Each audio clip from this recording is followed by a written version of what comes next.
dans ce mouvement que j'ai regardé avec beaucoup de sympathie depuis le début, il y a des choses qui commencent à poser des questions pour les gens qui, justement, l'ont regardé avec sympathie depuis le début. Et en particulier, on commence à se demander, est-ce qu'on est en train de gaspiller, comme je disais avant, une occasion unique, et de redonner du souffle à Berlusconi? Parce que c'est ça qu'il faudrait voir.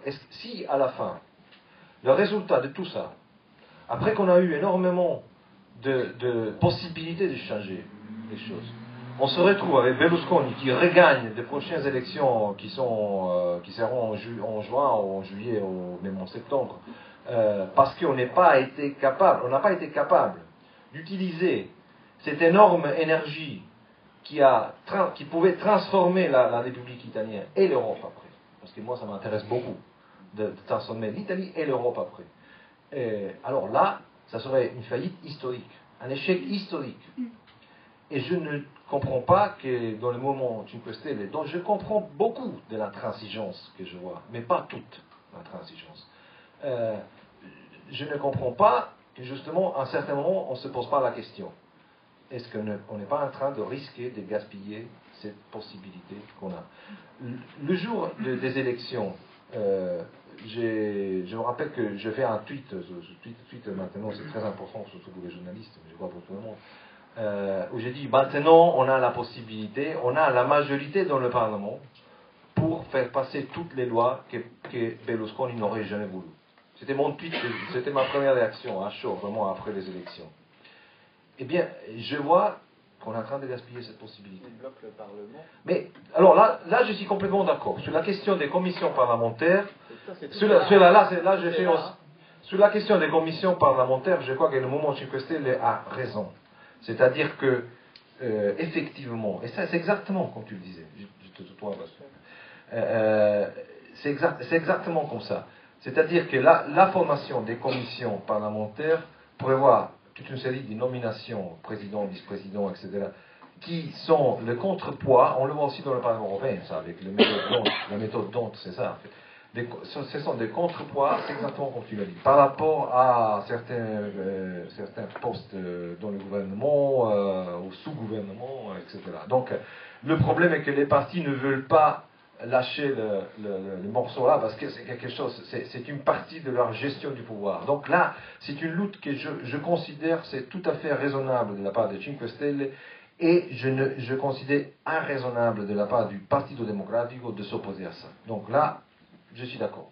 Okay? Mais ceci dit, il faut aussi dire que, justement, c'est un peu ingénéreux de ne pas regarder que le Partito Democratico aussi a fait les primaires qui sont au niveau démocratie, sont beaucoup plus démocratiques que la désignation online, parce que ce sont des gens qui ont participé, qui sont allés là avec leur carte d'identité, hein? Payant aussi, mais oui, 2 euros c'est rien. Je veux dire, moi j'ai donné 10 euros quand je suis allé pour payer un café aux gens qui étaient là toute la journée. Donc c'est quelque chose qui est vraiment, c'était vraiment un jeu de démocratie, c'était quelque chose en fait que le mouvement 5 Stelle aurait dû adopter, plutôt que de l'ignorer complètement, sinon de le critiquer. Alors franchement, c'est beaucoup plus intéressant de faire les primaires que la désignation online avec 200-300 personnes qui te disent oui, et alors tu es élu. C'est quand même une qualité démocratique complètement différente. Et évidemment, en tant que journaliste, mais aussi en tant que citoyen, je ne peux pas accepter la caricature de la presse italienne. Je comprends très bien l'irritation envers la presse romaine. Moi-même, quand les Romains viennent ici, dans les sommets européens, et les journalistes romains arrivent ici, moi je les regarde avec beaucoup ok, je ne veux pas trop dire. Mais effectivement, ce sont des journalistes qui dérangent beaucoup, hein, avec leur insistance, avec leur façon de forcer les déclarations, etc. Ça, je comprends. Mais quand même, la presse, c'est très important pour la démocratie. On ne peut pas traiter la presse comme le Movimento 5 Stelle la traite en Italie. C'est pas nous, en fait, Il y a les classements de liberté de presse. Oui, oui, le classement de liberté de presse, je comprends, mais ça comprend surtout les télévisions, et pas toutes, parce qu'il y a des télévisions en Italie qui sont quand même libres. Il faut regarder la troisième, par exemple, pour voir ça. Par rapport à la télévision de Berlusconi ou la première, dans l'histoire, pas ponctuellement. Mais les journaux et les agences de presse, c'est vrai qu'il y a des pressions, c'est vrai qu'il y a beaucoup d'influence, etc. Mais c'est pas vraiment une presse qui est soit du côté de Berlusconi, soit du côté du Parti démocrate ou rien d'autre. Non, ça c'est vraiment une caricature. Et de toute façon, la chose. Alors, une autre chose sur laquelle je suis d'accord avec le mouvement 5 Stelle, c'est la question de la table. La table, c'est le train à haute vitesse pour les marchandises, c'est pas pour les voyageurs, entre Lyon et Turin. C'est une des luttes historiques du mouvement 5 Stelle, mais aussi de la gauche italienne. Et là, effectivement, il y a un problème avec le Parti démocratique, parce que le Parti démocratique, en fait, soutient la TAV, et alors que il y a beaucoup de doutes sur sa rentabilité, sur l'opportunité de ces investissements très massifs, et leur vraie utilité pour la population, pour l'économie italienne, et même le dommage pour l'environnement. Donc là, c'est l'autre chose sur laquelle je crois que le mouvement 5 Stelle a raison. Il a raison, le mouvement 5 Stelle, évidemment, sur l'éthique dans la politique, le rapport entre l'État et les citoyens. Là, c'est quelque chose qui a déjà, et ça, il faut déjà les remercier, disons, parce que il y a déjà eu des fruits.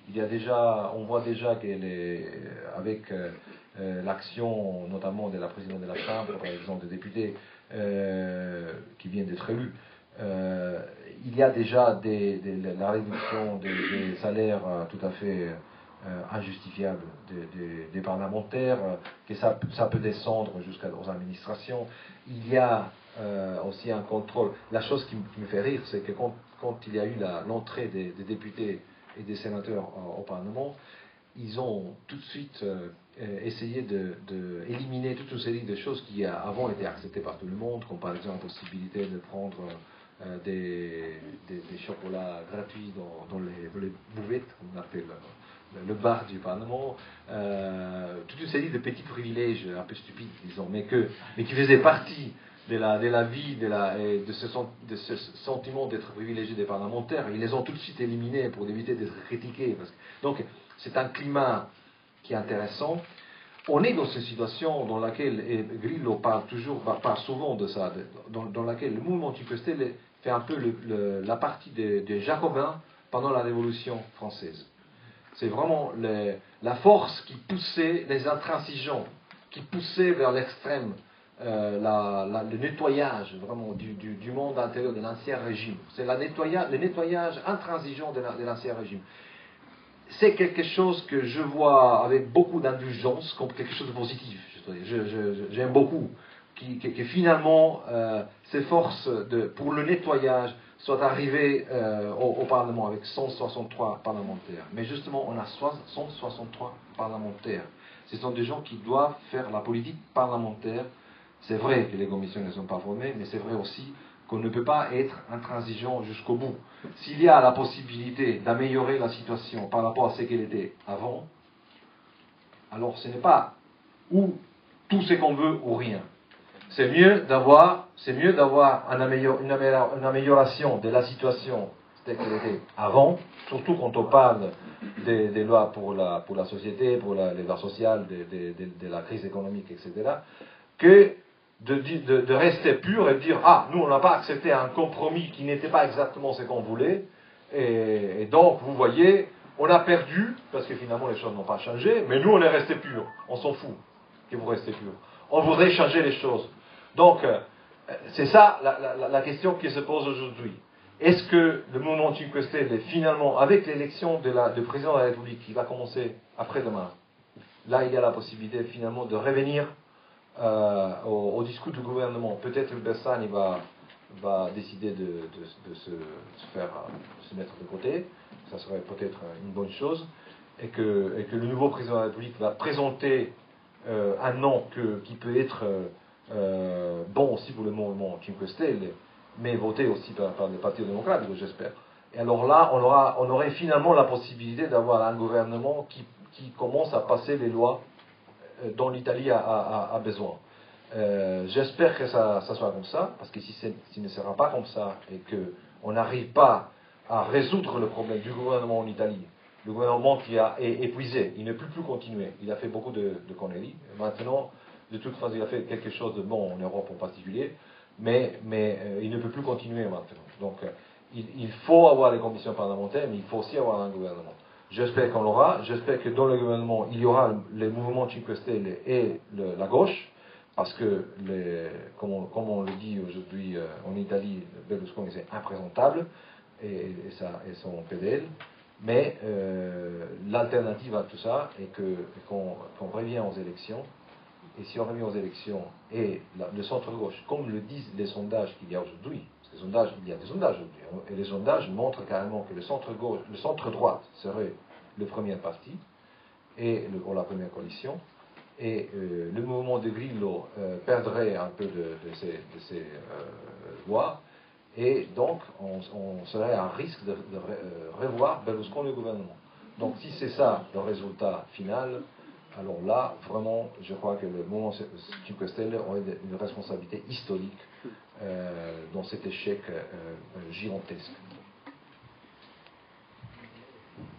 Voilà, merci Lorenzo. Donc je pense qu'il faut donner maintenant au moins 5 minutes, disons, pour réagir à ces questions-là, mais pas beaucoup plus parce qu'après on veut des minutes, parce qu'après on doit effectivement commencer les échanges. Mais bien naturellement, il y a cette toute grosse question qui est la responsabilité, l'attitude du mouvement dans la formation du gouvernement, mais aussi répondre pas seulement ça, mais certaines critiques au niveau du travail parlementaire, qui sont deux facettes différentes.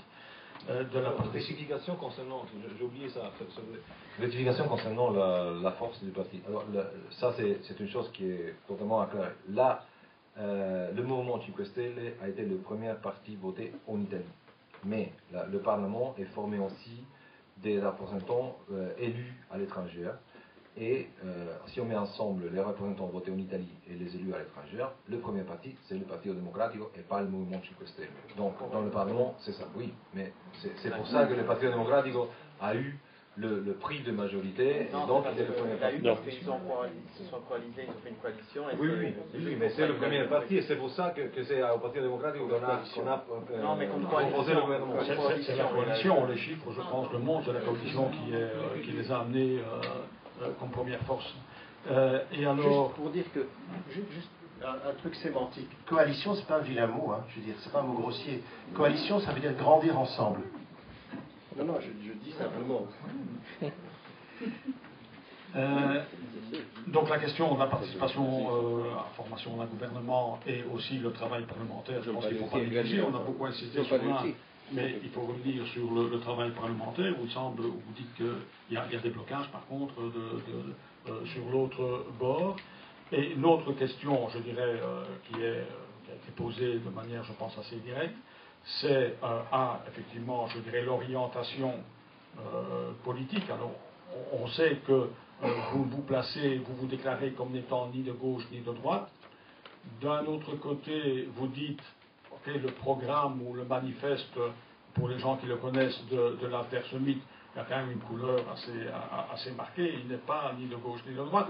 Vous dites que vous y adhérez. Est-ce que c'est à titre personnel? Est-ce que votre opinion représente une tendance majoritaire dans le mouvement? C'est deux choses différentes. Alors, votre opinion est très importante, mais je pense qu'il est encore plus important ici, c'est d'essayer de clarifier la question du positionnement, s'il y en a un, de la majorité, s'il y en a une, dans le mouvement Cinque Stelle. Et enfin, l'autre question, qui est une question qui ressort tout le temps, mais je pense que vous devez y répondre aussi, c'est la question de la démocratie interne dans le mouvement. La première, une facette, c'est effectivement le fait de procéder avec les outils informatiques Internet, je n'ai pas d'opinion, mais je dirais, ça pose aussi déjà ces questions internes. Est-ce que ça fonctionne nécessairement mieux que l'autre mode, mais aussi et surtout, je dirais, ça revient tout le temps dans les discours, c'est la position particulière de Beppe Grillo, peut-être Casaleggio, en tout cas, disons, les deux personnes qui sont les figures de proue du mouvement. Merci. Alors, il y a plusieurs précisions à faire. Alors, notamment sur le discours des alliances, tout ça. Donc, à Parme, c'était la plus grande ville italienne où on a réussi à avoir un élu. Le maire, c'est quelqu'un du mouvement 5 étoiles, un citoyen lambda qui a été élu maire de la ville. Et la ville venait d'années de crise et de malgestion qui ont amené la mairie et la ville à avoir des dettes faramineuses. Et du coup, forcément, il a dû prendre des décisions qu'il avait annoncées déjà en campagne électorale, d'efforts. Mais il a essayé que ces décisions soient au moins équitables. Donc si les efforts doivent être faits, ils doivent être faits proportionnellement. Ceux qui ont plus donnent plus et ceux qui ont moins donnent moins. Mais tout le monde doit être mis à contribution parce que s'il y a des problèmes, s'il y a des dettes, la situation ne va pas, il faut que chacun essaye de participer à cela. Par rapport à l'incinérateur, il y avait une question en campagne électorale, parce que tout le monde n'est pas au courant forcément. Le mouvement de 5 étoiles est contre les incinérateurs parce que nous considérons, et c'est prouvé scientifiquement, que cela est dangereux pour la santé, et ça crée des tumeurs, et ça crée des victimes. Il y a des recherches scientifiques, des publications scientifiques qui le prouvent. Donc il y avait un incinérateur qui a été promu forcément par droite et gauche, donc la soi-disant droite et soi-disant gauche, comme j'aime dire, parce qu'en Italie, pour moi, il n'y a pas de droite et il n'y a pas de gauche. Et donc le maire a forcément s'est battu comme le mouvement tout entier contre cet incinérateur, et là tout a essayé d'être mis en place pour le bloquer. Et ensuite, maintenant il y a une bataille légale, les constructeurs ont mené une bataille légale et ils prétendent en échange, contre l'annulation du projet, des sanctions, des pénalités qui sont faramineuses. Donc voilà quelle est la situation sur l'incinérateur. Donc, mais nous restons toujours contre, et le maire de Parme fera tout pour éviter à sa population, qu'il a voté à sa grande majorité, de vivre avec un incinérateur à côté de la population. Donc pour les alliances, nous ne sommes pas contre voter avec d'autres partis. Pour nous, ça ne doit pas être une alliance à l'aveugle. Nous disons non à voter la confiance au gouvernement parce que nous ne pouvons pas voter la confiance aveugle en disant oui, et puis voilà, on va faire un gouvernement avec vous et on va accepter tout, on va faire un compromis. Alors oui, vous nous proposez 5 points des nôtres.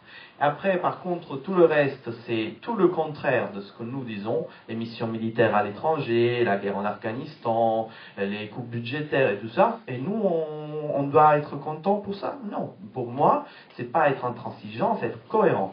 Si on a dit qu'on est contre ça en campagne électorale, on continuera à être contre après. On ne va pas marchandiser. On ne va pas dire, ah oui, ils nous ont donné 3-4 points, alors on va être content, on va leur voter la confiance. On va avoir peut-être 2 ministres à l'environnement, ça, et après, par contre, faut voter, et sur le reste, il faut voter comme le Parti démocrate le dit, parce que c'est comme ça. Non, nous considérons d'être libres, heureusement, et de pouvoir mener notre campagne, notre projet, comme on le souhaite, et comme nos électeurs nous ont dit de le faire. Donc ça ne nous empêche pas, par contre, s'il y a des bonnes propositions au Parlement, de voter avec le Parti démocrate ou le parti de Berlusconi. On n'a pas des a priori. S'il y a une bonne idée, nous on est pour les bonnes idées. Dans la politique, il y a des bonnes idées et des mauvaises idées, comme partout. S'il y a une bonne idée qui arrive de droite, on la vote. S'il y a une bonne idée qui arrive de gauche, on la vote. Mais en fait, comme je disais tout à l'heure, on ne peut pas le faire. Parce que depuis 1 mois et demi, le Parlement est bloqué et on ne peut pas. Donc c'est pas vrai qu'on n'est pas responsable. On est là, on demande chaque jour à que le Parlement puisse partir pour pouvoir justement voter avec qui veut venir avec nous, qui veut proposer des bonnes lois économiques, sociales, sur le travail, sur l'emploi. On est là, on ne peut pas le faire parce que le Parlement ne travaille pas. Ils sont payés depuis 1 mois et demi, mais on ne peut pas travailler. Tout le reste, c'est du blabla. Ça, c'est la réalité. Concernant les primaires du Parti démocrate, j'ai jamais dit que c'était une mauvaise chose. La participation populaire est toujours une bonne chose et c'est toujours quelque chose d'exceptionnel. Le problème, c'est que les primaires du Parti démocrate n'ont pas permis aux gens d'élire, de choisir leurs élus, mais seulement la tête de liste, le candidat au Premier ministre, Bersani. C'était pas vraiment des parlementaires parce qu'en fait, ils ont fait ça après nous, parce qu'ils ont essayé de nous suivre, mais bon, après... Mais en fait, c'était pas pour tout le monde. Il y avait des personnes qui étaient quand même bloquées, comme Rossi Bindi ou d'autres personnes qui étaient quand même leurs fidèles, leurs bras droits, et des exceptions. Si on fait les choses, on les fait soit 100%, soit on les fait pas. C'est pas pour brouiller les pistes ou pour tricher les gens. Donc il y a quand même des gens qui étaient bloqués, qui étaient là sûrs et qui étaient sûrement élus parce que les gens ne pouvaient pas choisir. En plus, les gens ont voté, pour participer à ces primaires, ils ont dû payer 2 euros. Alors je ne dis pas non à voter, à payer 2 euros. Le problème, c'est que ces partis-là, ils prennent des centaines de millions d'euros de financement public, qui à la base devait être un remboursement de frais électoraux. Les Italiens se sont exprimés avec un référendum il y a 20 ans pour dire non au financement public des partis. Et comme à chaque fois il y a un référendum en Italie, les politiques, après quelques années, ils ont dit, vous savez quoi, on va instaurer le financement public. Ça, je ne sais pas si ça peut s'appeler une démocratie. Voilà, ils ont changé la loi. Donc, du coup, c'est même plus un remboursement des frais électoraux, c'est un financement. C'est-à-dire que ils ont décidé que pour chaque électeur, il faut payer, je sais pas, 2-3 euros. Et donc, ça revient même à plus des frais réels. Ils prennent plus d'argent de ce qu'ils dépensent. Et du coup, ils ont déjà beaucoup d'argent. Et je pense que c'est incroyable de demander même 2 euros de plus aux personnes qui vont voter les primaires. Concernant la démocratie interne, je pense qu'on est le mouvement, la force politique la plus démocratique par rapport aux autres. Déjà, rien que par rapport à ce qu'on voit actuellement, dernièrement, dans les décisions qui sont prises au Parlement, nous sommes la seule force politique qui décide ses choix démocratiquement. C'est-à-dire, par rapport aux autres partis, les élus du mouvement 5 étoiles, ils se réunissent le groupe parlementaire, des sénateurs et des députés, et ils prennent leurs décisions en votant. Et c'est eux qui choisissent leur position.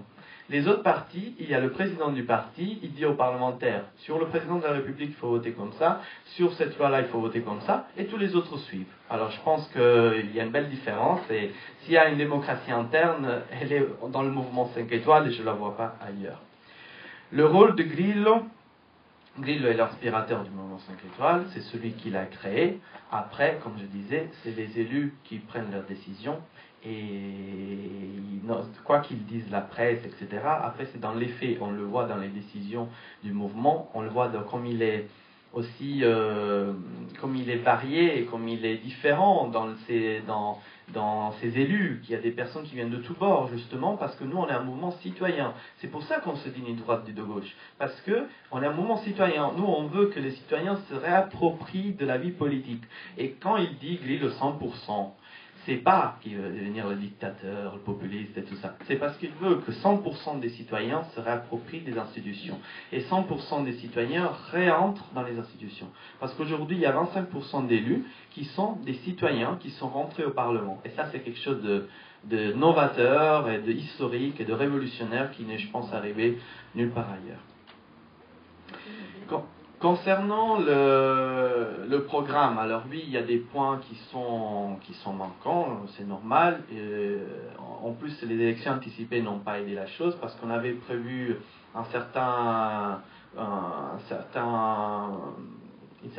des certaines échéances, et avec les élections anticipées, on a dû se concentrer sur les élections. Notre but, en fait, c'est de faire participer les électeurs au programme de façon démocratique.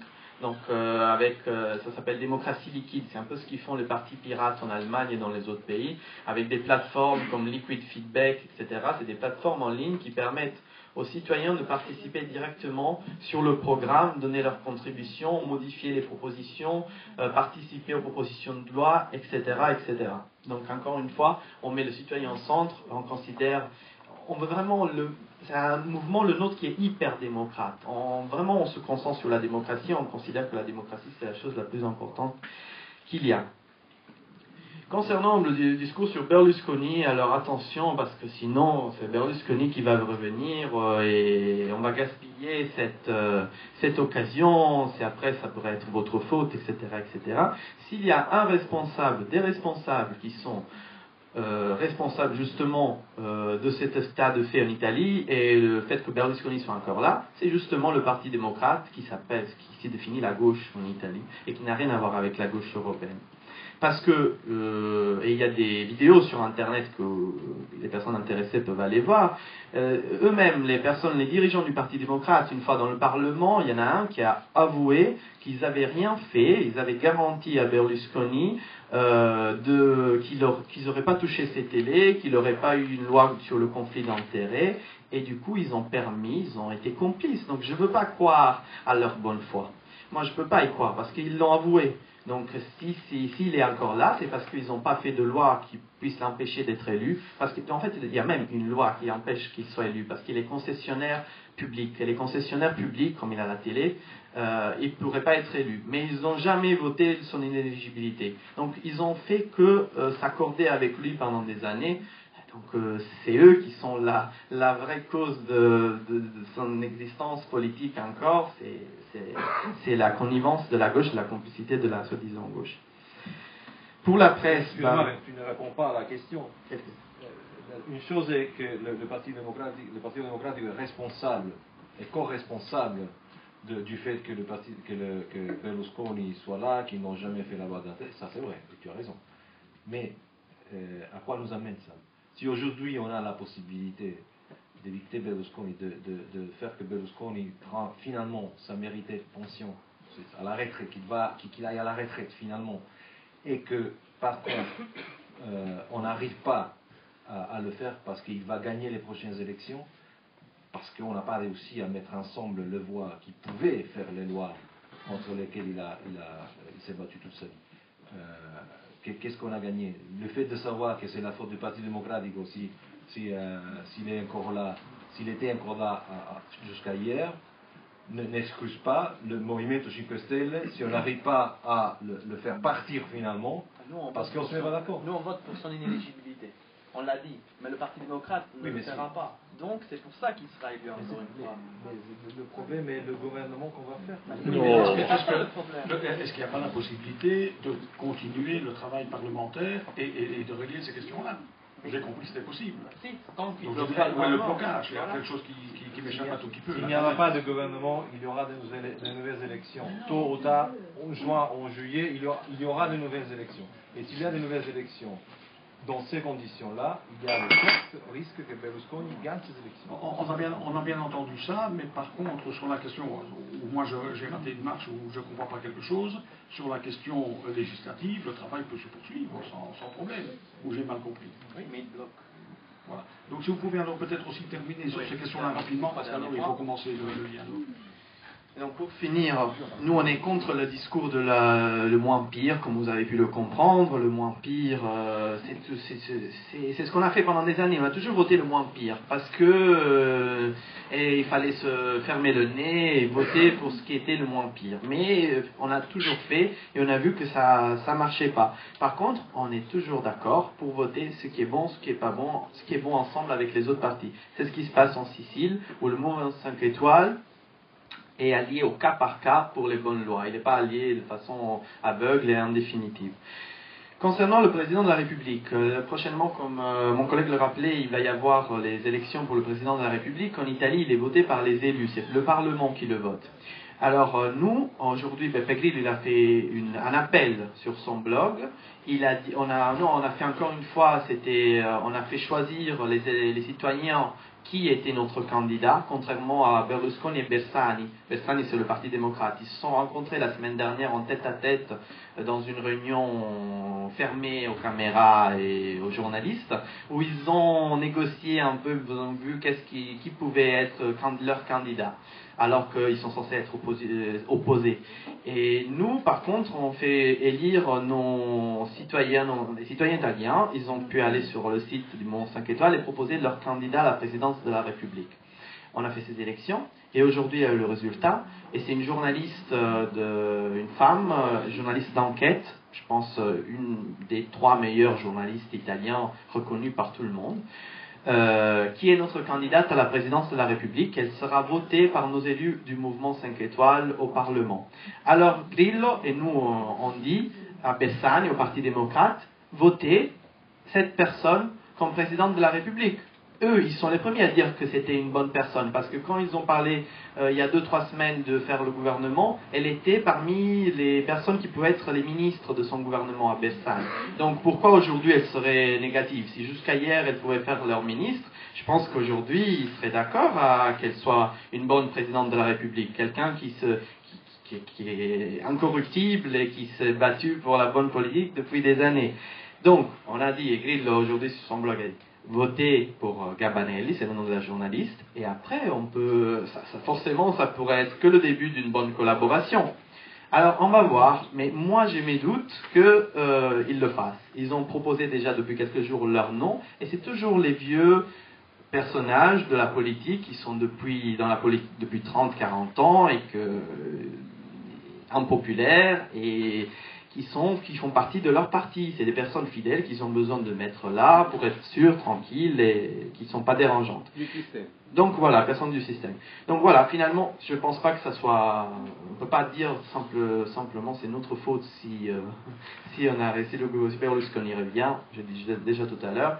Chacun doit s'assumer ses responsabilités. Nous, on assume les nôtres et on espère que les autres vont suivre. Merci.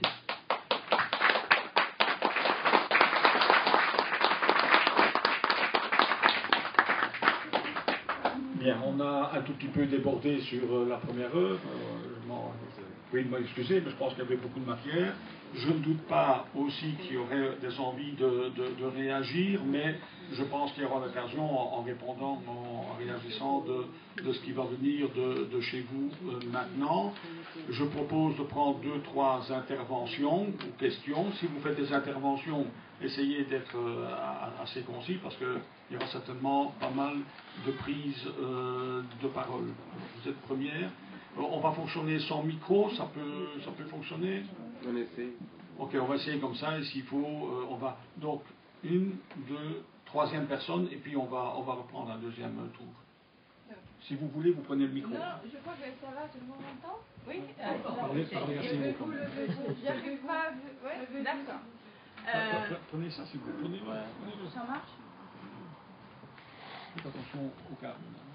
Oui, il y a vos pieds en fait. Ça va. On est à Bruxelles, la capitale de l'Union européenne. Il y a des questions qu'ici on n'arrive pas trop à comprendre. Est-ce que vous êtes contre l'euro, oui ou non?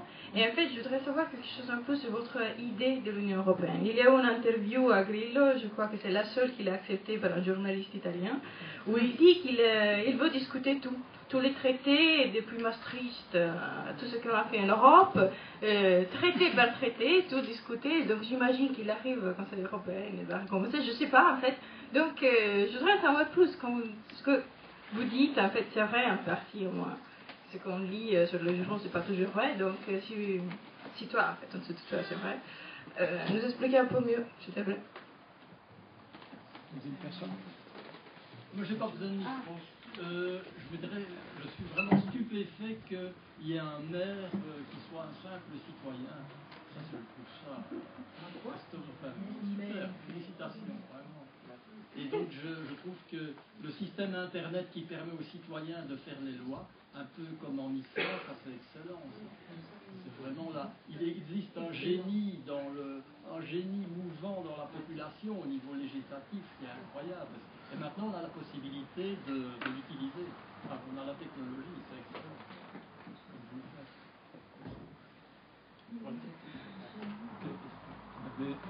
Une dame là-bas, sinon? Oui, je suis journaliste aussi, pas seulement journaliste, je suis citoyenne. Mais d'abord, ce qui me choque vraiment, c'est dans l'intervention de M. Lepage, pour lequel j'ai énormément d'admiration, que je suis depuis très longtemps. Ce qui me choque, c'est quand vous dites, M. Lepage, que le mouvement 5 étoiles n'aborde pas les questions économiques et fiscales et financières. Est-ce que vous avez lu le programme? Bien entendu. Sinon, je ne le dirai pas. D'accord.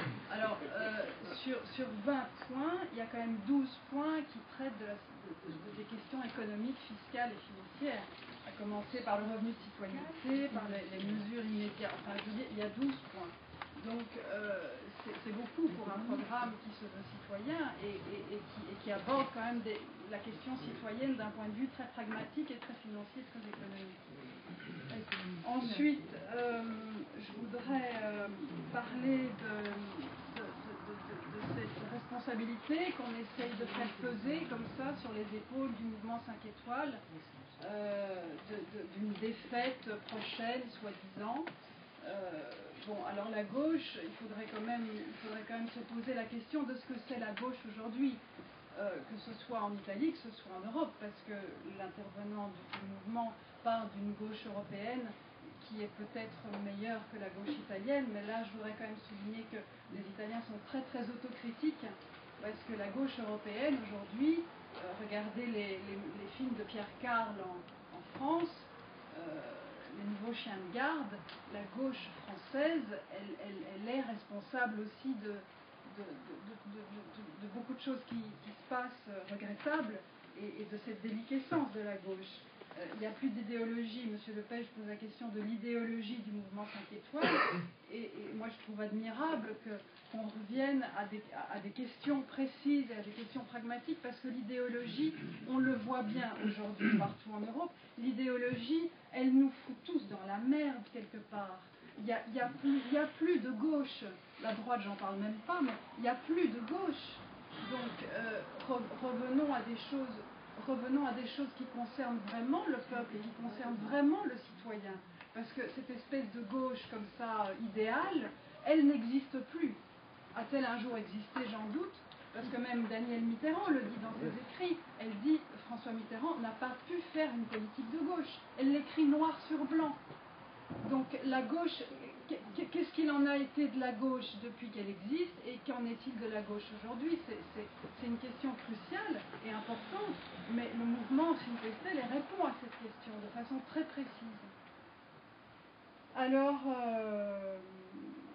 voilà, moi aussi, je voudrais saluer, je voudrais qu'on ait en fait une attitude, pas consensuelle, mais je voudrais qu'on ait une attitude plus positive par rapport à ce qui naît et qu'on arrête de casser systématiquement en venant projeter des espèces d'ombres comme ça tout de suite. Je voudrais peut-être qu'on ait des attitudes plus maternelles et peut-être plus féminines, mais plutôt que de casser, de démolir systématiquement par la pensée, par le raisonnement intellectuel, je voudrais qu'on aide cet enfant à grandir en fait. Et qu'on le nourrisse, et qu'on le nourrisse avec quoi? Ça c'est une très bonne question, mais philosophiquement, je pose la question de savoir comment aujourd'hui faire de la politique en Europe, et peut-être qu'il est temps de faire de la politique autrement. Et pour ça, je salue vraiment le mouvement.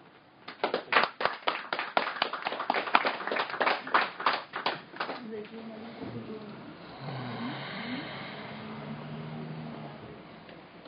Bien, peut-être alors déjà une réaction par rapport à ces trois interventions.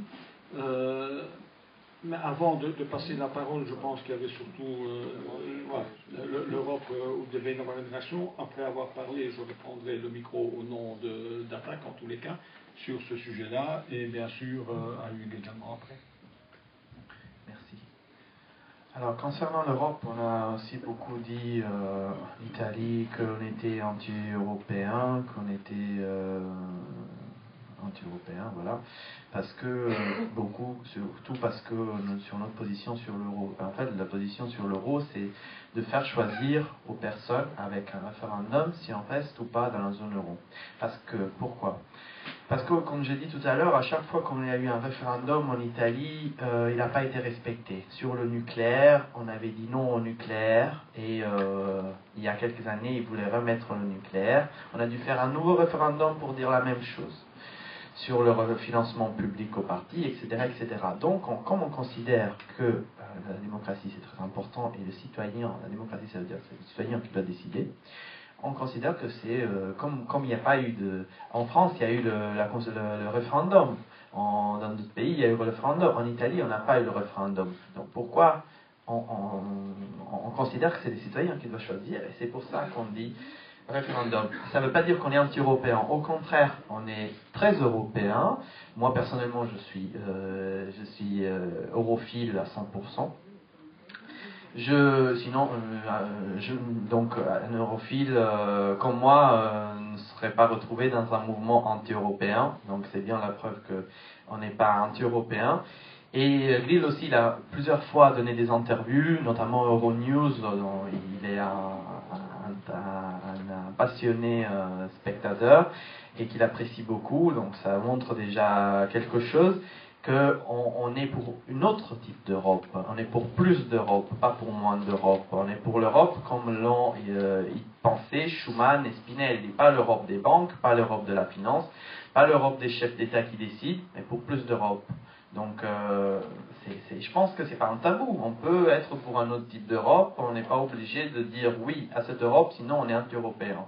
Non, on veut un autre type d'Europe, l'Europe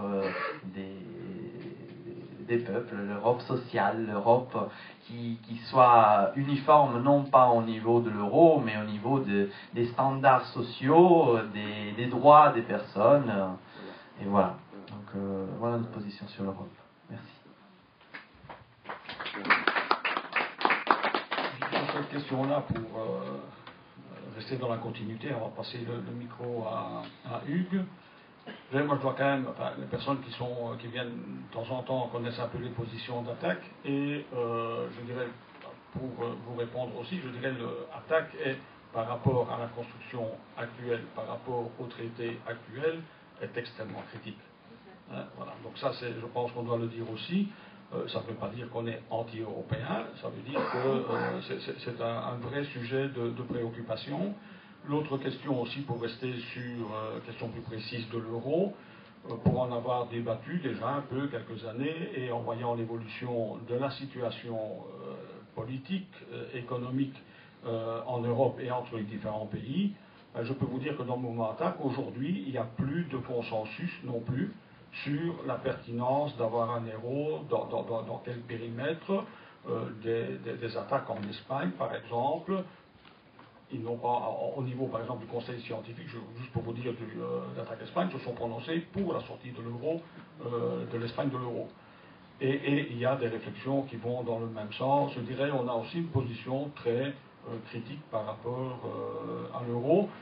Ça ne veut pas dire qu'on est anti-européen, loin de là, mais je pense que là, on peut avoir une position assez proche de celle qui vient d'être exprimée aussi par M. Damra. Juste une chose sur le simple citoyen. Je ne voudrais pas être totalement nostalgique, mais je le serai un peu. Mais pendant 40 ans, un parti en Italie a fourni des centaines de milliers d'élus communaux, régionaux, députés, qui étaient des simples citoyens dans leur très grande majorité. Ce parti s'appelait le Parti communiste italien, qui est mort et enterré, je le veux bien.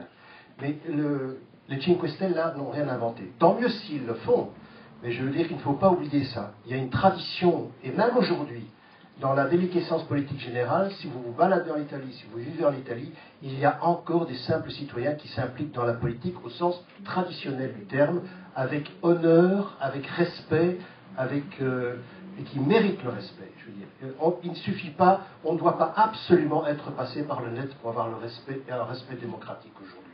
Je voudrais qu'on n'oublie pas ceux-là, ils sont très nombreux. C'est une chose. Sur la fiscalité, sur le programme économique, je ne dis pas qu'il n'y a aucune mesure, aucun point. Il y a des points. Il y a un certain nombre de points dans les chapitres. L'allocation universelle, c'est un autre problème. L'allocation universelle, en soi, est un débat qui divise fortement et qui, par certains à gauche, et par une majorité de gens à gauche d'ailleurs, est considéré comme une machine de guerre contre l'État social. Donc l'allocation universelle, moi je veux bien en discuter, mais ça ferait partie d'un débat trop long qui serait une autre fois. Mais il est pour moi emblématique de l'ambiguïté des Cinque Stelle sur le plan économique. Pour le reste, sur la fiscalité, rien. Excusez-moi, il n'y a rien sur la fiscalité. Il y a des mesures pour aider les petites et moyennes entreprises, pour l'abolition des stock options, pour l'abolition du monopole de télécom italien, etc. Mais en termes de politique fiscale, quelle redistribution des richesses? quelle structuration économique pour la redistribution des richesses? Là-dessus, excusez-moi, mais il n'y a rien. Et c'est pas... Alors, probablement qu'il n'y a pas le temps, et c'est peut-être pas tout à fait par hasard quand on voit la diversité de l'électorat, parce que mettre d'accord 30% des électorats de droite et 30% d'électorats de gauche sur la manière de mener une politique fiscale, une politique de l'emploi, et ça me semble être un vrai problème. Et puis, bon, je ne m'attarde pas là-dessus parce que je ne veux pas monopoliser, mais encore un tout petit point. Sur la critique, moi je veux bien nourrir les Cinque Stelle, hein, je veux dire, mais je ne suis pas sûr que les aliments que je vais leur proposer soient tout à fait digestibles. Mais je suis d'accord qu'on ne doit pas, il ne faut pas qu'il y ait de coupure. Il faut garder un dialogue, il faut garder une confrontation. Il ne s'agit pas de rejet, mais il faut... La manière dont Grillo traite les autres partenaires politiques ou adversaires politiques doit permettre aux autres d'être au moins sur le même ton. Hein. Je veux dire, il n'y a pas deux poids et deux mesures. Quand on insulte à longueur de journée sur les scènes les adversaires politiques, il ne faut pas s'étonner. Et moi, je ne suis pas pour l'insulte. Je ne suis pas pour ça. Mais pour l'argumentation politique. Et donc, ne pas couper, ne pas rejeter, discuter, confronter, je suis entièrement d'accord. Mais admettre aussi qu'il y ait, sur le plan profondément des idées, des choses à débattre et qui peuvent être des choses extrêmement graves. Demain, nous aurons peut-être la synthèse de Berlusconi et de Grillo. Je le vois venir.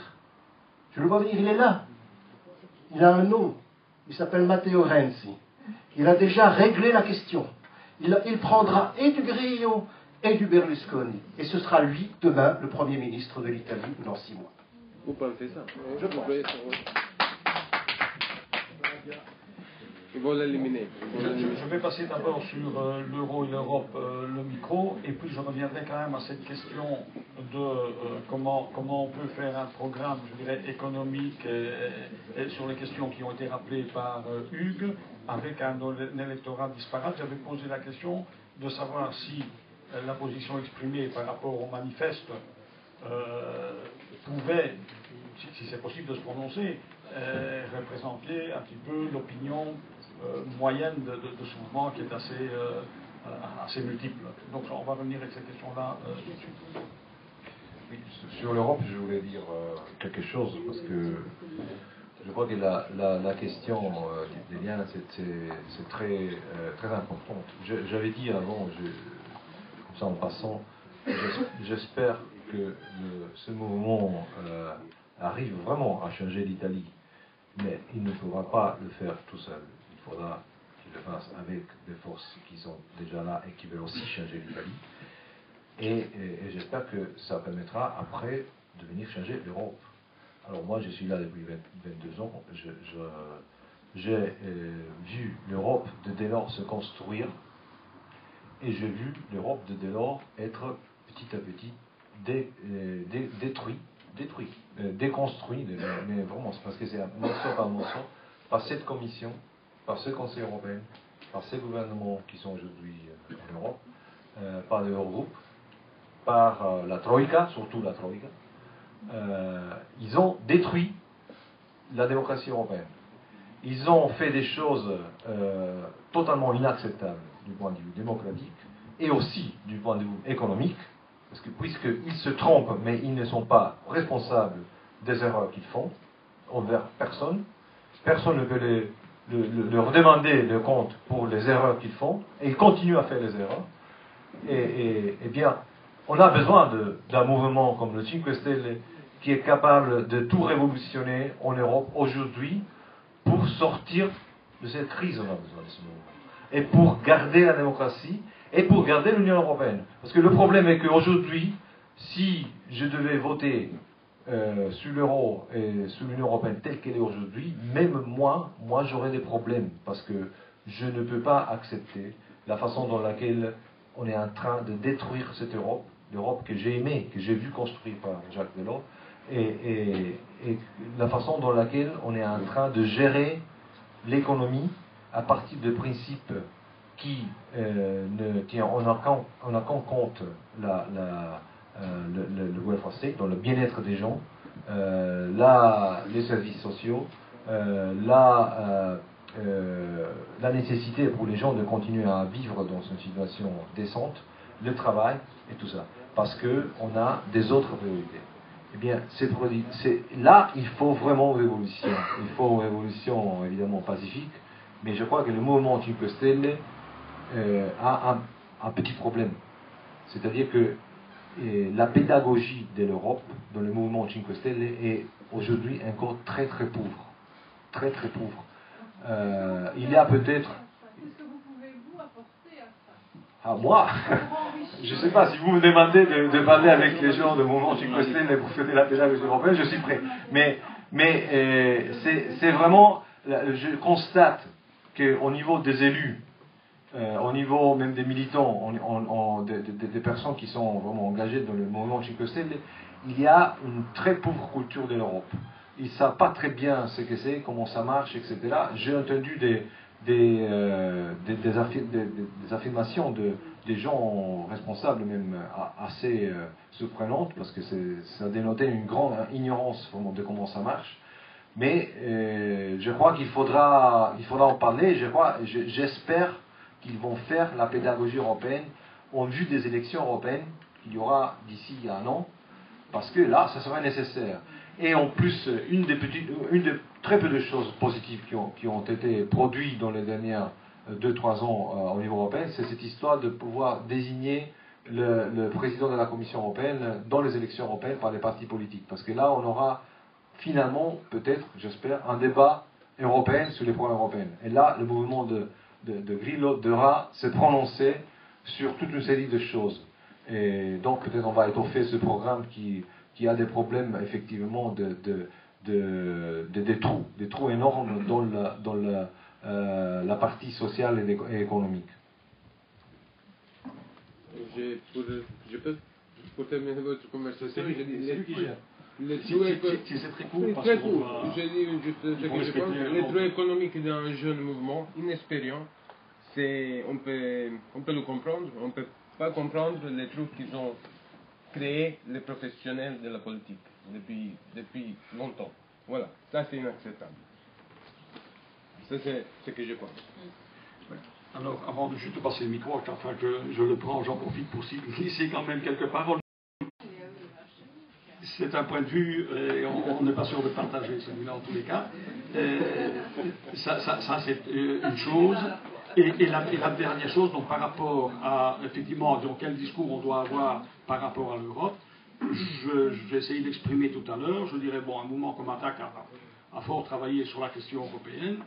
Je peux vous dire qu'aujourd'hui, dans la situation actuelle, c'est assez compliqué, je dirais. Et même le débat à l'intérieur du mouvement est en train un petit peu de se refonder. Je pense que nous avons besoin, même à l'intérieur d'un mouvement qui a fort travaillé sur la question, il y a besoin de repenser complètement la question européenne et pas nécessairement d'aller, je dirais, aveuglément. Là, je n'exprime pas un point de vue nécessairement majoritaire, mais je pense qu'il se développe à l'intérieur du mouvement, qui aille nécessairement vers une intégration de plus en plus poussée.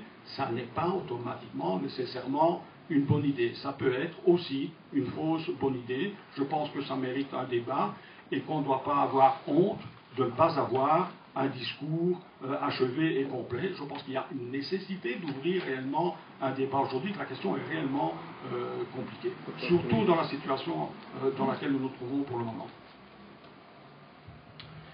Oui, alors sur... il y a d'autres personnes qui... Non. Sur la question de la fiscalité, je devais... De la fiscalité et de savoir si vous avez exprimé par rapport au manifeste, qui est franchement à gauche, hein, pour dire les choses clairement, votre adhésion, mais est-ce que ça représente réellement l'adhésion, l'opinion moyenne du mouvement, surtout, comme l'a rappelé Hugues, quand le mouvement a un électorat très disparate? Comment est-ce que vous allez gérer ça? Et est-ce que vous pouvez dire que votre opinion est un tant soit peu représentative de ce qu'il y a dans le manifeste? Alors, je pense que ce qui est dans le manifeste, donc une fiscalité équitable, une Europe au service, qui ne soit plus au service des banques, une redistribution des ressources et tout ça, moi j'adhère à 100%. Et je ne suis pas représentant, je ne suis pas le porte-parole du mouvement 5 étoiles. Dans le mouvement 5 étoiles, il n'y a pas de hiérarchie, il n'y a pas de pas les porte-paroles. On appelle les porte-paroles nos élus. Je ne suis pas élu, je ne me permets pas de me vanter d'être le porte-parole du mouvement 5 étoiles. C'est mon avis. Mais en connaissant le mouvement 5 étoiles, en connaissant les sujets qui sont abordés par Grillo depuis des années sur son blog, je pense affirmer sans doute de démenti que ces thèmes-là sont les nôtres. Donc sur ça, il n'y a pas de problème. Comment faire pour mettre d'accord tout le monde? On les a déjà mis d'accord. Parce que déjà dans notre électorat, il y a environ 30% de droite, 30% de gauche et 30% du centre. Donc, s'ils nous ont voté, c'est bien qu'ils ont souscrit les 20 points du programme. Alors, on est déjà arrivé, on a déjà fait une grande partie du travail et on continuera comme ça. Je pense que c'est du bon sens. Si une idée est bonne, les citoyens y adhèrent sans avoir de préjugés, sans avoir d'a priori, sans dire « Ah non, c'est une idée de droite. » Oui, mais si c'est une bonne idée, c'est une idée de gauche. Non, non, je ne vote pas parce que c'est de gauche. Mais il faut arrêter avec ça, il faut arrêter avec je pense que il faut pas faire comme les chevaux qui mettent je sais pas comment on dit en français. Voilà, donc c'est ça. Et on est pour une fiscalité équitable. On a toujours dit qu'on veut que les personnes qui ont le plus payent le plus. Et moi personnellement, je serais même d'accord à un impôt sur le patrimoine qu'en Italie on n'a pas, pour faire comme en France, qui permet d'aider de créer des services sociaux et des aides publiques, des allocations familiales. Donc voilà, on est favorable, je pense, à ça. Juste une toute petite précision là-dessus. Une idée de droite et une idée de gauche, il y a la bonne et il y a la pas bonne. Mais est-ce que les idées de droite et de gauche, tout simplement, ne représentent pas les mêmes intérêts? Est-ce que c'est pas ça la question fondamentale? Une idée de droite et une idée de gauche, ce n'est pas qu'elle est bonne ou qu'elle est mauvaise. Elle peut être bonne ou mauvaise dans l'application d'une politique. Mais fondamentalement, à la base, elle ne représente pas les mêmes intérêts pour les mêmes couches de la population. Comment vous faites avec ça? Moi, sincèrement, en Italie, les PDL, le Berlusconi et PD de Bersani, c'est la même chose. Ils représentent les mêmes intérêts. C'est les mêmes intérêts. C'est eux qui représentent les mêmes intérêts. Donc, ils n'ont pas de différence. Ce que vous dites, c'est que selon ce que vous dites, on devrait avoir le parti de Bersani qui propose des choses de gauche et le parti... Voilà. Donc, s'il propose une chose, déjà, il ne propose pas de choses de gauche. Bersani ne propose pas des choses de gauche et Berlusconi ne propose pas des choses de droite. Parce que normalement, la droite, c'est la sécurité, la justice, tout ça. Une certaine idée. Le Berlusconi ne présente pas des choses de droite, ça me semble quand même. Non, l'idée de droite. C'est ce qu'il a fait pendant 20 ans. Berlusconi, il a fait que sauver sa peau. Non, mais il a aussi fait un certain nombre de mesures politiques qui sont des mesures clairement de droite, je veux dire. Individualiste. Regarde la sociologie, comme où est allée la richesse dans ces années? Oui, bien sûr, sur ça on est tout à fait d'accord. La richesse est allée vers les gens qui votaient Berlusconi. C'est pas seulement une question d'intérêt, c'est une question sociologique. Mais les gens qui ont voté Berlusconi, étaient aussi ce qui est incroyable, c'est que lui, c'est la personne la plus riche en Italie, et son habilité, on va dire comme ça, c'est de faire que la personne aussi les plus pauvres ont voté pour lui. Donc, c'est ça qui est... Donc, normalement, en théorie, ça devrait être ses électeurs, aussi les couches les moins riches, qui devraient être ses centres d'intérêt. Alors, vous voyez que il y a une distorsion énorme. Donc, sincèrement, nous, voilà, il n'y a pas les choses qui sont proposées par la gauche, la soi-disant gauche, ne sont pas de gauche. Ils disent qu'ils sont contre. Alors, en Europe, normalement, la gauche, quand je parlais de gauche européenne, parce que, en fait, normalement, quand on parle de, par exemple, les unions, les droits des homosexuels, tout ça, la gauche, normalement, en Europe, elle est d'accord pour le mariage gay, tout ça. En Italie, ils sont même contre les unions civiles. Par rapport au fait du financement de l'Église. L'Église en Italie, elle est financée par l'État. La gauche, elle n'est pas contre. Elle continue à exonérer l'Église et les biens de l'Église de l'impôt sur l'immobilier. Les citoyens doivent payer l'impôt sur leur maison, justement, mais l'Église ne doit pas la payer. Et le Parti démocrate, qui est soi-disant de gauche, est d'accord pour ça. Donc, qu'est-ce qu'on... Pour moi, il faut arrêter. Il faut arrêter, il n'y a pas de... Voilà. On aura l'occasion d'y revenir sans doute au cours des réactions. Je pourrais conclure. Comment Je voulais dire quelque chose sur ce sujet. Oui, mais d'abord prendre d'autres personnes, sinon, est-ce que vous êtes le plus près? Oui, c'est vrai. Elle est fondamentale. 1, 2, 3, et puis on va prendre vite un tour. 1, 2, 3, 4. Allez-y. Oui, une question fondamentale. Où est-ce que le parti 5 étoiles en est au niveau de la parité homme-femme? Ah oui, je peux. Il y a autant de femmes que d'hommes. Non, je crois qu'il y a plus de femmes que d'hommes. Donc, logiquement, je crois. Grosso modo, vous dites ni de gauche ni de droite. Ni de gauche, ce qui tient lieu de programme électoral peut l'accréditer. Le point 20, vous supprimez abolition de l'agence publique qui collecte l'impôt. Donc, a fortiori, si vous n'avez plus d'outils étatiques pour collecter l'impôt, vous ne savez plus rien redistribuer. Non, c'est plus qu'on... Oui, d'accord, mais ici c'est assez simple, donc ne connaissant pas la réalité italienne de manière fine, je me fonde sur ce que je dis. Alors, ce qui accrédite d'autant plus cette idée de ni gauche, c'est qu'il n'y a aucun projet social dans votre programme. Le seul projet qui pourrait tenir lieu de projet social, c'est au point 1, le revenu de citoyenneté, qui est une forme d'allocation universelle, et qui ferait transiter des sous des poches des classes populaires vers les poches des classes moyennes, voire des classes supérieures. Donc, il faut donner à la santé et tout ça. On ne dit rien dans le programme sur les pensions. On ne dit rien dans le programme sur... Si, les pensions d'or, ils doivent être... Oui, c'est pas marqué. Excusez-moi, mais... Oui, je sais, excusez-moi. On n'en dit rien.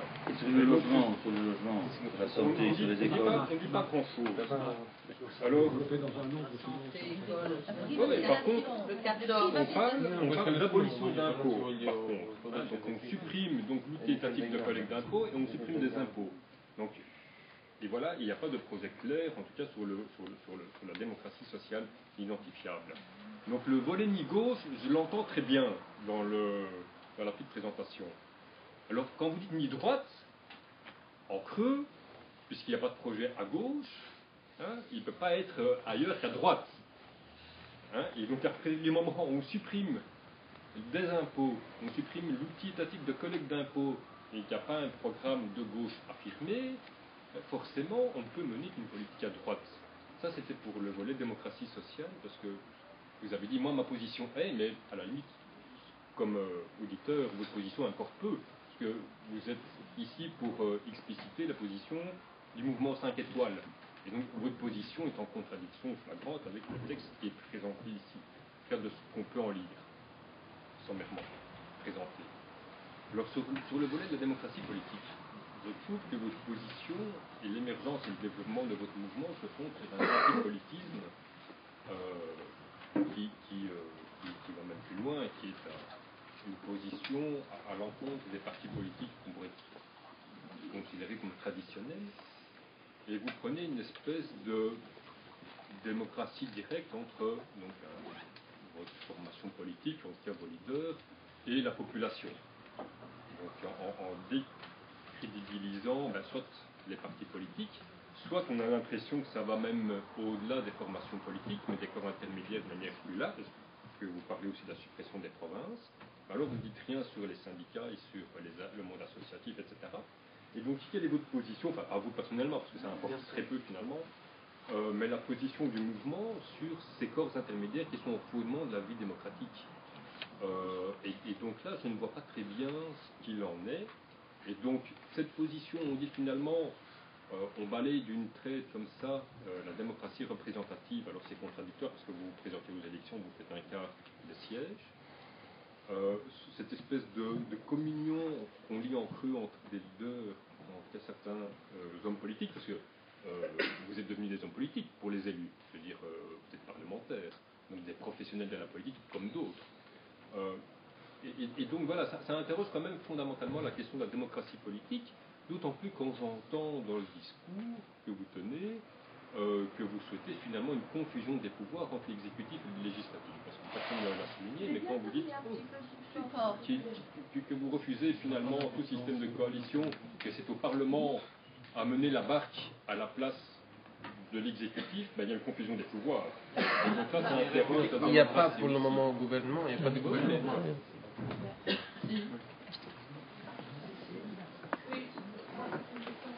court, très simple. Visiblement, effectivement, sur la question de l'immigration, vous ne dites rien. Et donc, ça m'intéresserait de savoir ce que pense le mouvement des Cinque Stelle de cette question.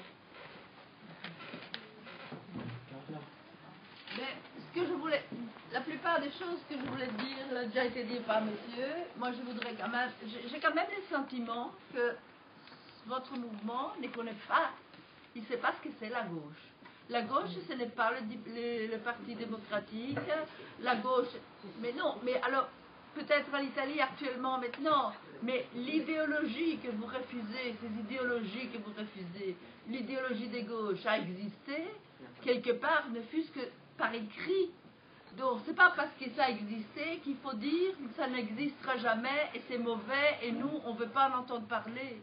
Il y a quand même actuellement le libre marché dans lequel nous sommes tous pour le moment contraints en Europe, qui est en train d'appauvrir les gens et qui est en train d'éliminer tous les services publics.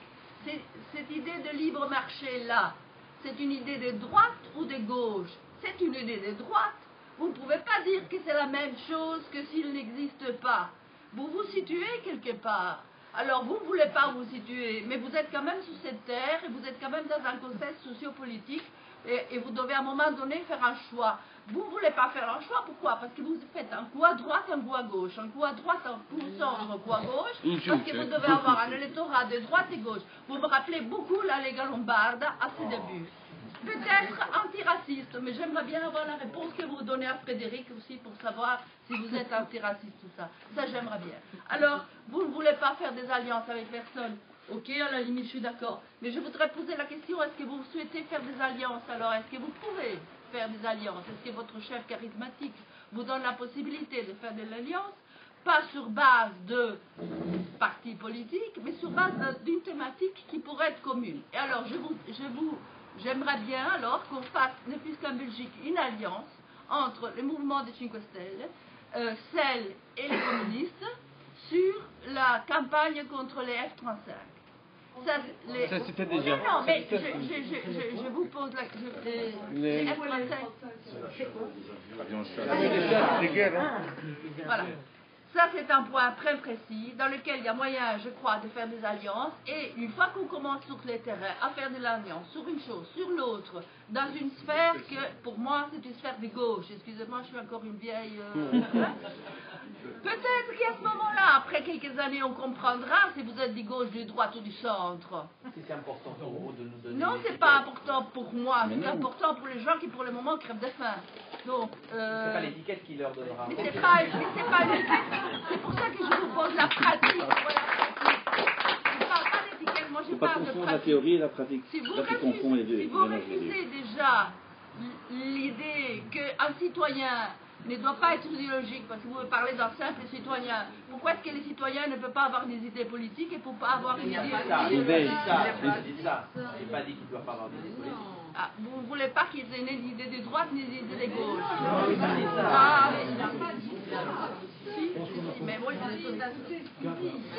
Eh ben, bon, voilà, je termine dans d'autres mots. Oui, mais c'est juste pour clarifier ça justement. C'est juste pour donner.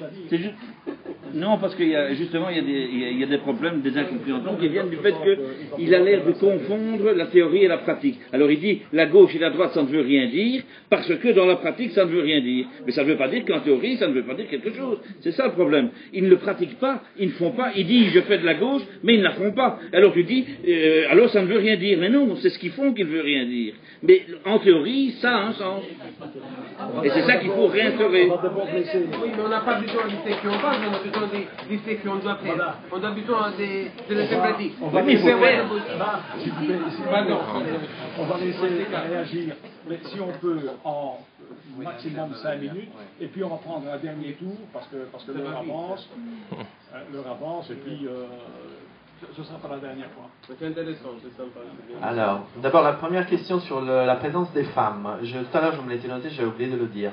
Alors, le mouvement 5 étoiles a permis, grâce à l'élection de ses élus, de l'entrée au Parlement, la présence du nombre, de taux de femmes le plus haut dans l'histoire du Parlement italien, grâce à l'entrée des élus du mouvement 5 étoiles. Donc, c'est bien, oui, et avec ça, le nombre aussi de l'âge, c'est grâce surtout au mouvement 5 étoiles, vous pouvez aller voir l'âge moyen et le nombre de femmes. Alors, le nombre de femmes aussi, l'âge moyen a diminué de 15 ans grâce à l'entrée des élus du mouvement 5 étoiles, qui ont la moyenne de 30 ans à la Chambre des députés et de 40 ans au Sénat. Par rapport à avant, c'était 60 ans.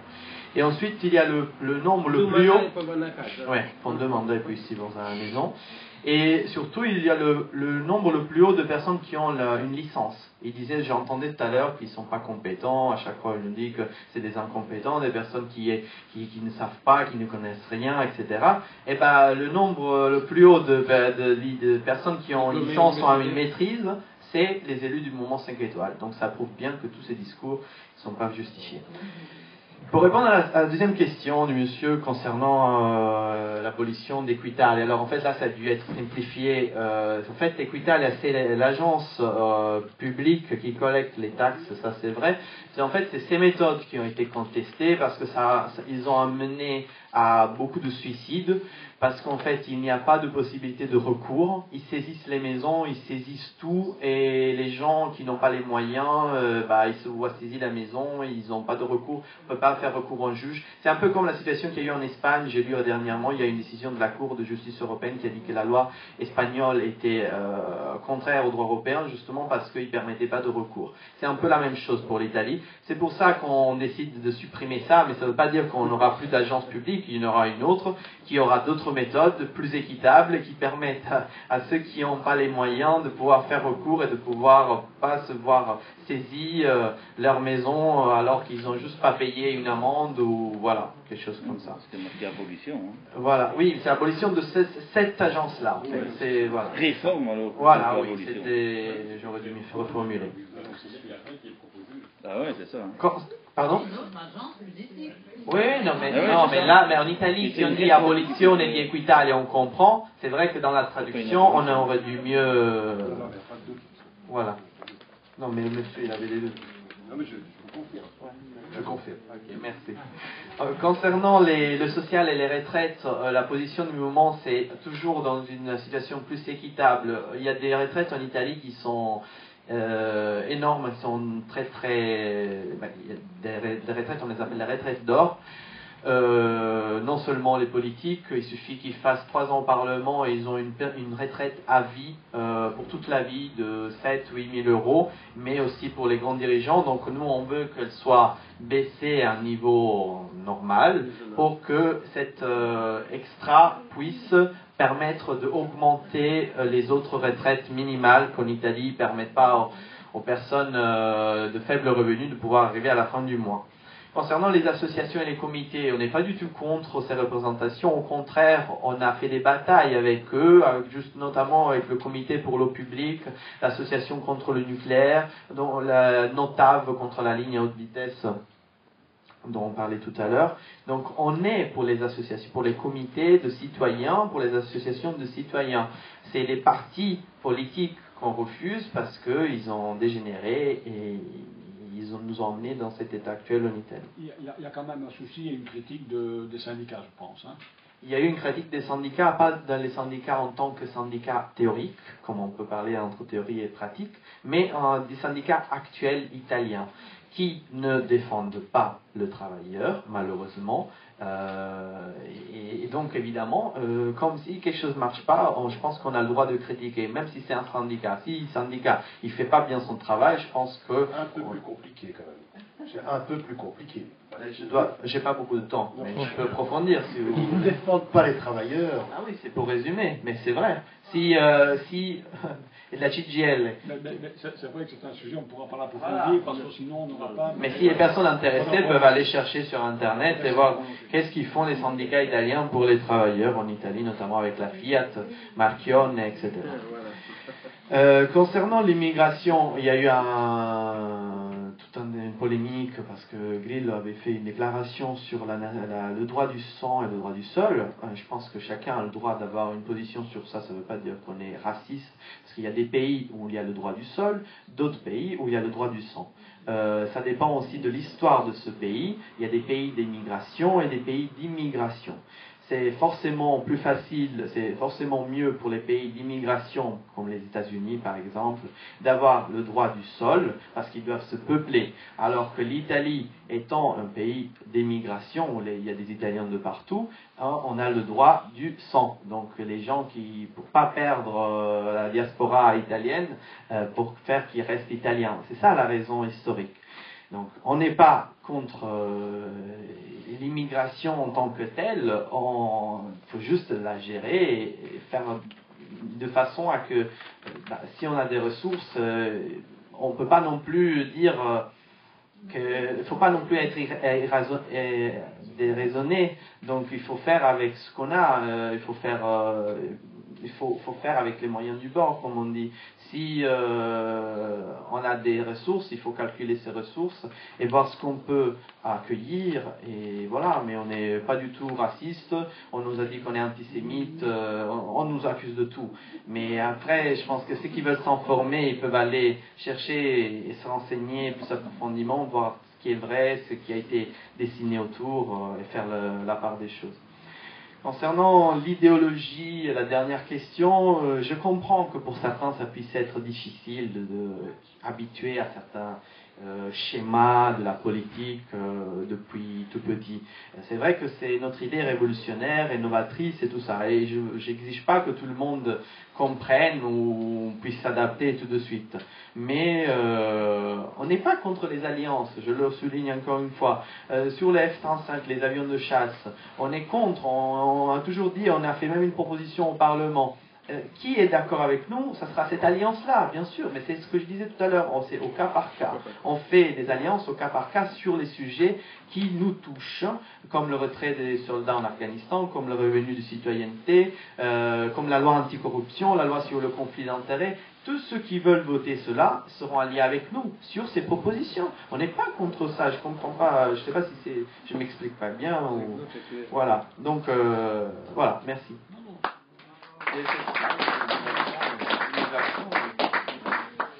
Je propose de juste prendre, malheureusement, je dirais je pense que les deux bras qui étaient levés depuis plus longtemps, et de s'arrêter là, parce que sinon on va déborder.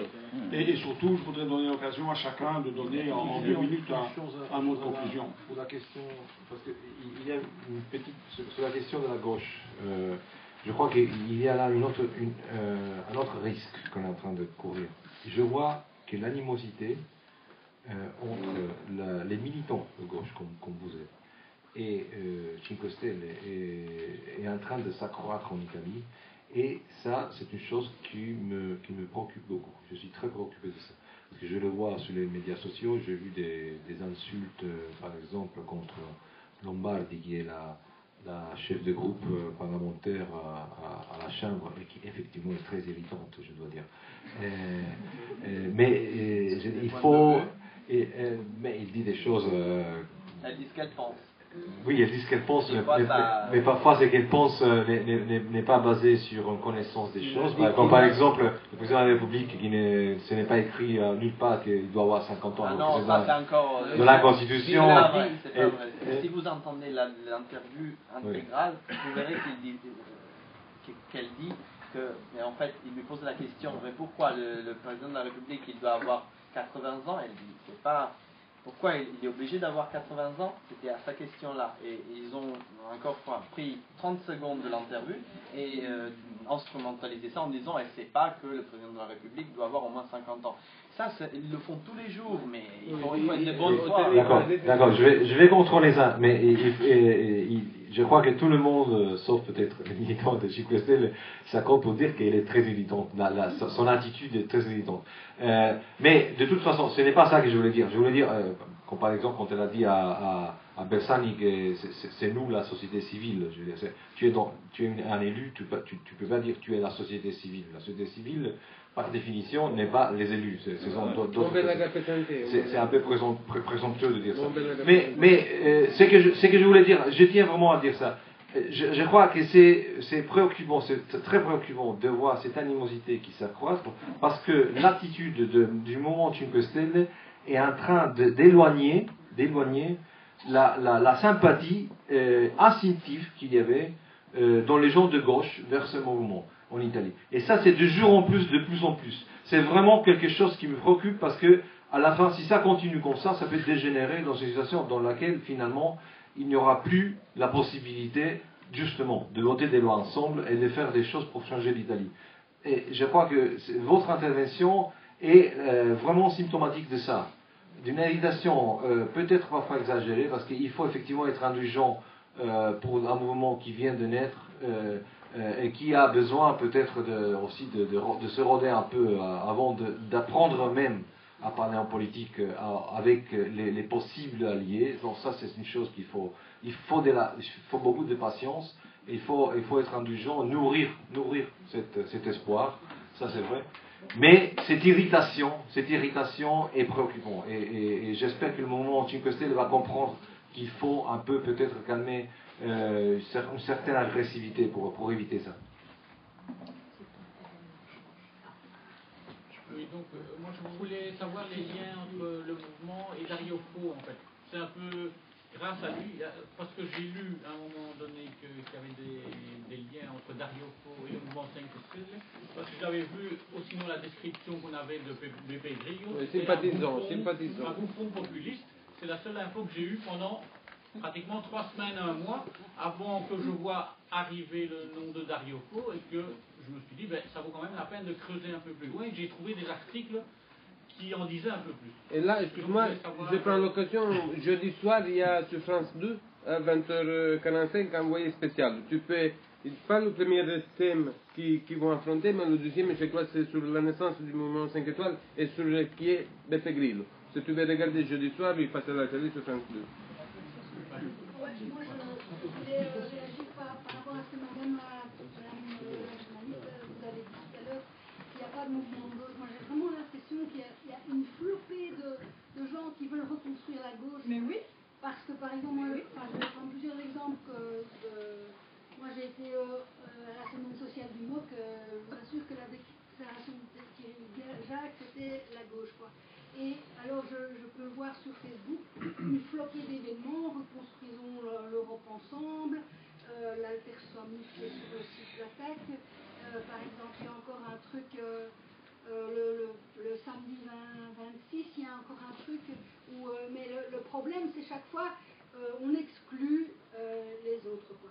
Par exemple, il y a plein de mouvements qui sont, voilà, les écolos, les socialistes ne sont pas de gauche, que les écolos ne soient pas de gauche, c'est assez problématique, je ne suis pas d'accord, mais enfin bon, mais il y a le problème, c'est il faudrait qu'on se mette ensemble pour mettre des priorités, est-ce qu'on veut la justice sociale, est-ce qu'on veut la répartition des richesses, et des points où on peut être d'accord, et alors les modalités d'y arriver.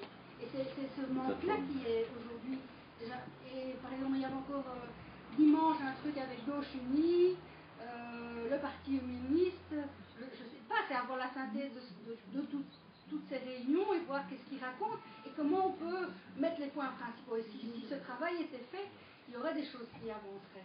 Et par exemple, Écolo est en train de faire un manifeste de son écologique et je peux vous assurer que c'est de gauche. Voilà, je propose de faire maintenant, je pense qu'on doit s'arrêter, mais encore une fois à la fin, je dirais, on verra qu'on va essayer de créer d'autres occasions. C'est que quand même, on dit qu'il n'existe plus de gauche en Italie. Moi, je ne suis pas d'accord, pas du tout d'accord. Et la deuxième chose, c'est quand même, pour rappeler à monsieur le journaliste italien, là, quand même que c'est le seul depuis Enrico, les seuls qui ont attaqué le traité de Maastricht.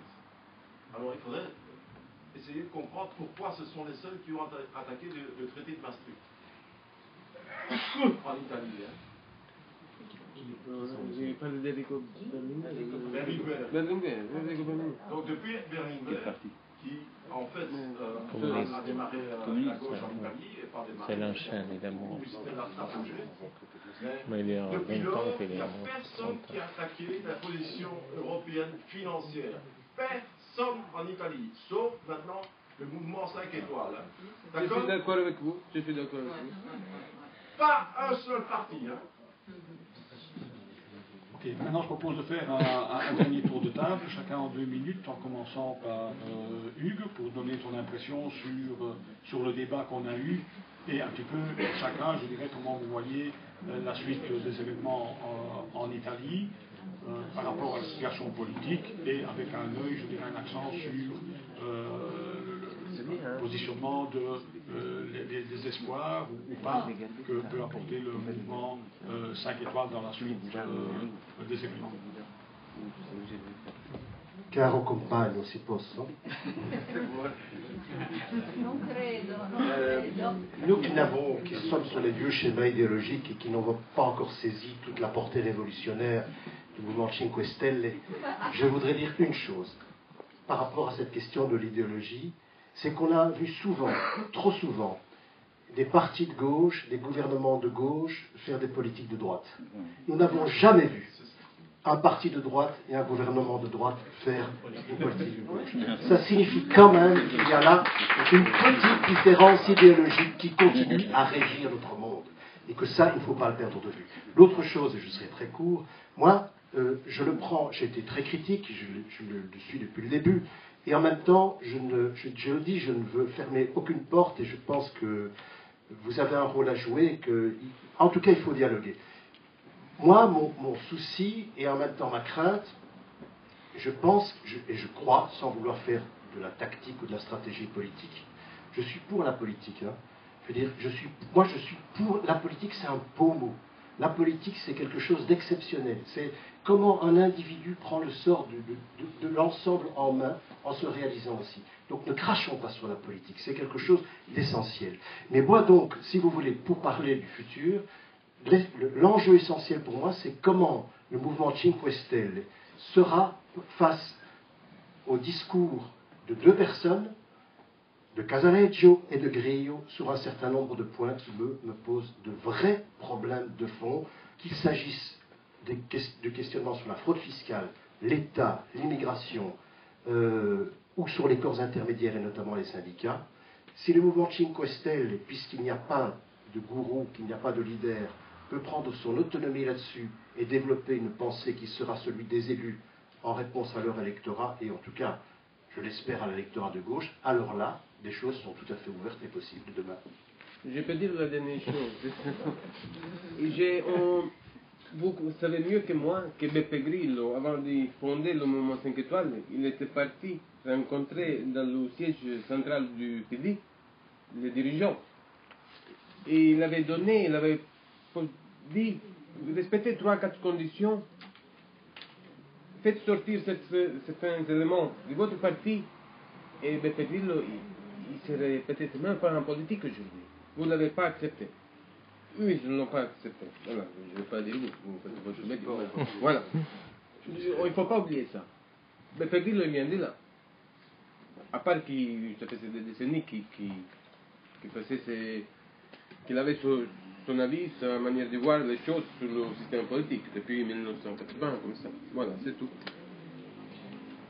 Moi, je vais être très, très bref. Je crois qu'il y a un véritable problème pour le futur dans l'intransigeance excessive du mouvement 5 Stelle. Et si on pense que, au niveau des militants aussi, pas seulement au niveau de Grillo et Casaleggio, si on pense qu'on est les seuls, qu'on est purs, que les autres sont impurs. Non, mais je ne dis pas que tout le monde pense ça, mais si on arrive à penser ça, si on arrive à ce niveau d'intransigeance, après c'est très difficile de bouger. En fait, pour rester sur un niveau moins caricatural, le problème est que la politique, et là je rejoins complètement Hugues, la politique, c'est l'art qui rend possible d'améliorer la situation par rapport à ce qu'elle est. Si on pense que c'est mieux de ne pas changer les choses, si les choses ne peuvent pas changer exactement comme on le veut, Donc c'est mieux de rester là où on est plutôt que de faire un petit pas en avant. Eh bien là, on nie la politique. Et le problème est que l'intransigeance absolue porte à ça, donc à une situation qui soit reste la même, soit devient même pire par rapport à une potentialité d'amélioration qu'il y avait. Alors pour moi, le défi que le mouvement de Grillo a aujourd'hui, c'est ça, c'est de réaliser qu'il y a un changement possible, et même un changement radical possible, mais pas peut-être aussi radical qu'on le voudrait, et de choisir d'opérer pour ce changement, plutôt que de rester où on est, ou même revenir en arrière, avoir même Berlusconi au gouvernement, par exemple. Pour moi, c'est ça le choix qu'il doit faire. Et je crois que les 163 parlementaires qui ont été élus sont la vraie nouveauté aujourd'hui à l'intérieur du mouvement de Grillo. Parce qu'il n'y a plus que Grillo, Casaleggio et le réseau. Il y a Grillo, Casaleggio, les médiateurs, ce sont des médiateurs, les parlementaires. Monsieur, 163. Mais sur Sur 900. Sur beaucoup. Ils sont beaucoup. Alors, ces 163 personnes sont l'embryon d'une nouvelle classe politique complètement différente, qui ne sera pas élue pour plus de mandats, qui sera toujours attentif à la société civile, etc. Mais c'est une classe politique. Ça, c'est la grande différence qu'il y a aujourd'hui, et c'est à partir de là qu'il y a l'espoir, parce que ces gens-là, à mon avis, au moins une certaine partie de la majorité, ils vont comprendre ce que c'est la politique, je crois. Et donc l'espoir, et là je termine, l'espoir est qu'il y aura un président de la République, j'espère, dans le sens où le mouvement de Grillo le veut, parce qu'ils ont quand même apporté plusieurs noms qui sont très intéressants, y compris Milena Gabanelli, qui est une très grande journaliste. Mais il y a aussi Rodota, par exemple, qui est un nom qui est une garantie pour tout le monde. C'est un patriote de la Constitution et des droits, de tous les droits. C'est un nom, c'est vraiment une personne qui mériterait d'être président de la République en Italie, et le mouvement de Grillo l'a appuyé, c'était le deuxième ou troisième, je crois.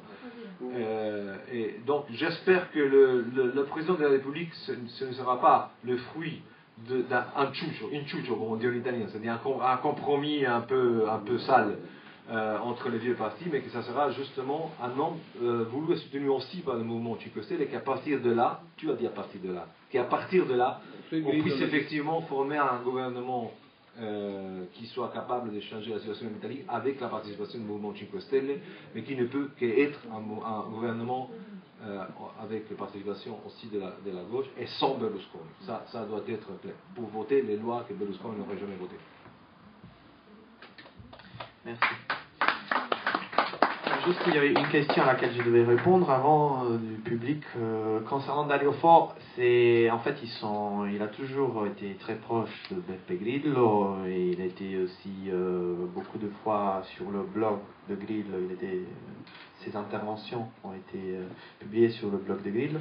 Et à un moment donné, si je ne me trompe pas, il a même été parmi les noms qui auraient été proposés ou souhaités par Grillo ou le mouvement en tant que président de la République. Et après, comme il a été justement aussi parmi les 10 personnes, mais je pense qu'il s'était, vu son âge assez avancé, il s'était prononcé pour désister, parce qu'il préférerait être tranquille.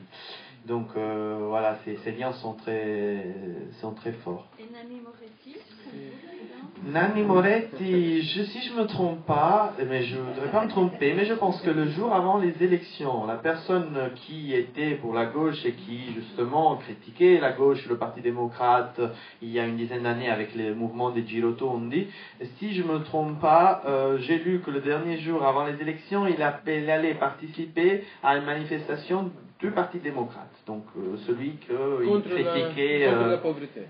Non, c'était juste avant les élections. Ah oui. Ouais. Et pour répondre sur la.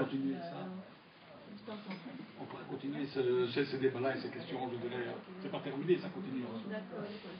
Et concernant la position sur Casaleggio et Grillo et la fraude fiscale et tous ces thèmes-là,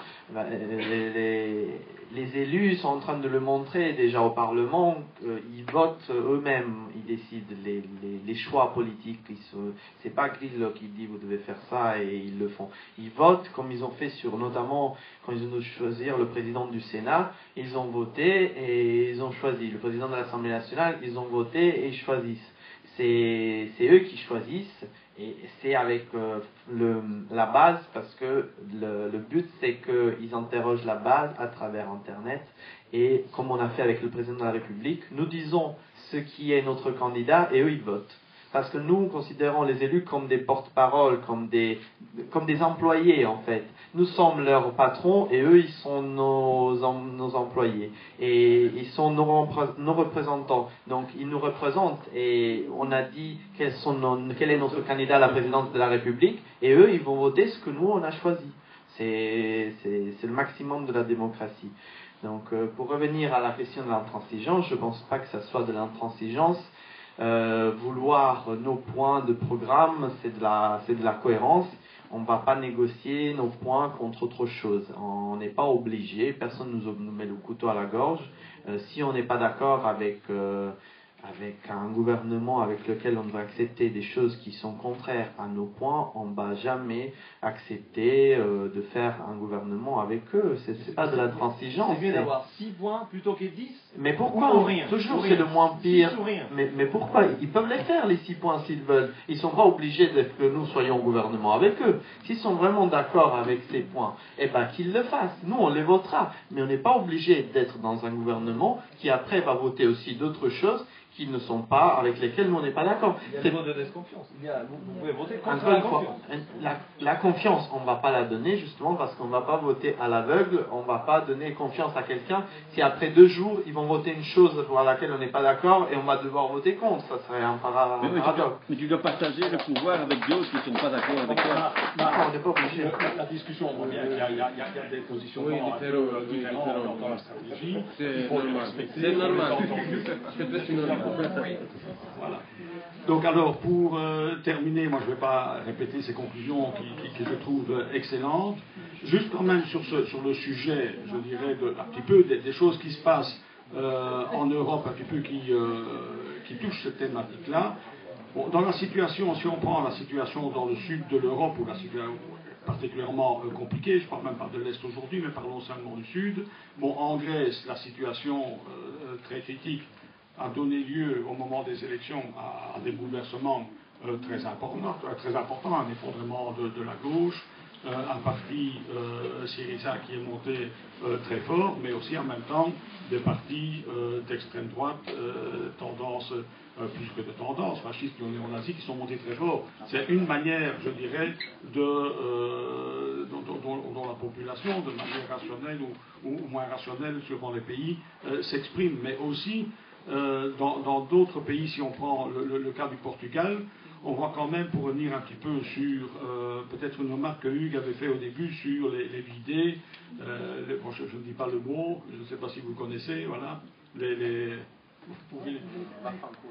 Bafanculodes, je dirais, ou effectivement, peut-être on pourrait juger que ça pourrait être plus délicat dans l'expression.